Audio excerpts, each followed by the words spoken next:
Hello guys, it's me Micaela Sabo. Welcome back to my channel. It's a long time no see. Anyway guys, gusto ko lang i-share yung experience ko dun sa akala ko kasi nawala yung wallet ko. So, nandun kasi nakalagay lahat yung cards ko. So, nag-declare ako kay Metro Bank at saka ni S2S Bank na nawala yung wallet ko. I want them to block my cards. So, yun nga, na-block nga nila. That time is Saturday, madaling araw, nag-email ako sa kanila and then nag-reply naman sila doon. And then, thanks God, because Sunday afternoon, nabalik yung wallet ko kasi na-misplace ko lang pala paglagay. Doon ko lang pala nalagay doon sa bag nung cousin ko. So, nag-email naman ako ulit kay Metro Bank at saka ni S2S Bank na, Ma'am, please do not block my account kasi I found my wallet including my cards. Alam nyo ba guys, na-amaze ako nun kay Metro Bank kasi Saturday kasi yun nangyari, sa Sunday walang office. Monday after lunch, tumawag si Metro Bank and then sabi nila, ma'am, this is regarding sa sabi mo na nawala yung wallet mo and then nabalik na yung wallet mo and then you don't want to block your credit card. I said, yes ma'am, kasi okay na po, na nakita ko na po yung card ko. But sabi niya, are you sure ma'am? Kasi baka may na-expose na yung card mo. Alam niyo naman may CCTV dun sa likod, diba? Baka mamaya gamit. They are worried kasi diba, ang daming scam ngayon.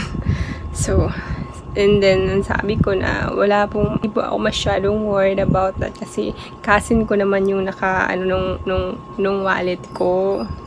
So, confident ako na walang mag-aano nung credit cards ko. Sabi ko, sige ma'am, sige po. So, hindi na lang po namin i-block. Ganun lang sila very friendly and then very approachable. Can you imagine? Sila yung nag-reach out agad sila sa akin. Na makukumpara ko si S2S Bank.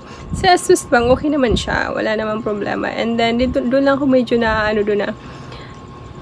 pinasabit pa ako nila ng 2 valid IDs and then to make a short videos na nag-request ako na ipa-update yung contact number ko.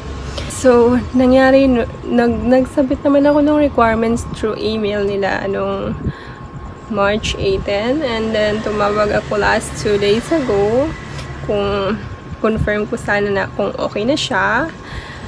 But so sad, hindi pa daw okay kasi hindi pa daw ata na nare-receive nila yung requirements na isinend ko dun sa email and then sabi nila tawag na lang ako ulit after 2 to 3 working days and Holy Week ngayon, so maybe next first week of April siguro ako tatawag kung okay na ba. So yun lang guys, gusto ko lang i-share sa inyo na parang the best talaga sa Metro Bank. Sa S2S Bank, wala naman din problema, especially sa sa mga mag-a-apply ka ng loans.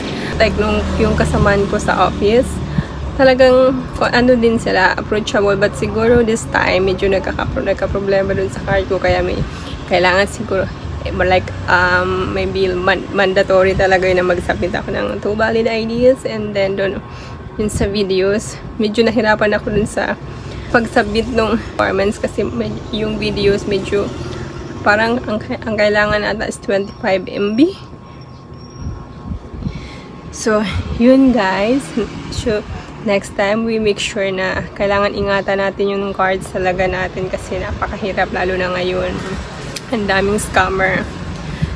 And then, kung mangyari man sa inyo, talagang please report agad yung cards nyo na sa mga bank kasi mahirap na.